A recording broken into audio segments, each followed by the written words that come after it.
বুলবুল circus প্রতিশোর কবিগুরু রবি ঠাকুরের আজকে 25শে বৈশাখ উপলক্ষে প্রতি বছর মেলার আয়োজন করেছে প্রতিশোর কর্তৃপক্ষ।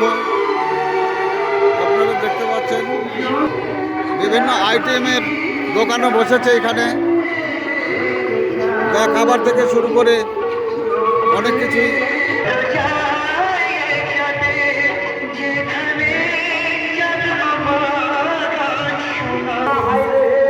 এখানে অনেক রকমের মিষ্টি জিলাপি থেকে শুরু করে অনেক কিছুই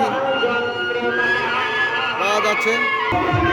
অনেক রকমের মিষ্টি তৈরি করে রেখেছে। কাকা এটা কত করে কেজি? 240। এই সাদা মিষ্টিটা 240 টাকা। জিলাপি কত করে বিক্রি করেন? জিলাপি 130। এটা চিনি জিলাপি, তাই না? চিনি জিলাপি 140 টাকা দাম। বহু রকমের মিষ্টি পাওয়া যায় এখানে। জমজমাট পূর্ণভাবে চলছে বৈশাখী মেলা। অনেক রকমের মিষ্টি দেখতে পাচ্ছেন আপনারা। এই মিষ্টিটা কত করে কেজি বিক্রি করেন? 300 টাকা কেজি। এই ছোটো মিষ্টিটা 300 টাকা কেজি। দেখতেও খুব সুন্দর। আপনারা অনেক জায়গাতেই দেখেছেন, অনেক জায়গাতে অনেক রকমের দাম। এখানে 300 টাকা কেজি দরে বিক্রি হচ্ছে ছোটো মিষ্টিটা।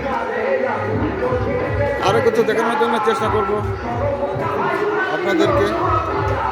এখানে শুধু মিষ্টি আর মিষ্টি, মিষ্টির মেলা। এখানে দই, মিষ্টি ইত্যাদি। মিষ্টির সাথে সাথে দেখতে পাচ্ছেন আপনারা দই। এটা দই। বড় নারীগুলো কত করে বিক্রি করেন? 200 বড়গুলো কত কেজি আছে? এক নাড়িতে 3 কেজি। দাম কত? 300। 3 কেজি নাড়ি 300 টাকা দাম। দামও একেবারে হাতের নাগালে। এরকম দামে বেচা কেনা হচ্ছে। পাশাপাশি খাবারের হোটেলেরও ব্যবস্থা রয়েছে এখানে।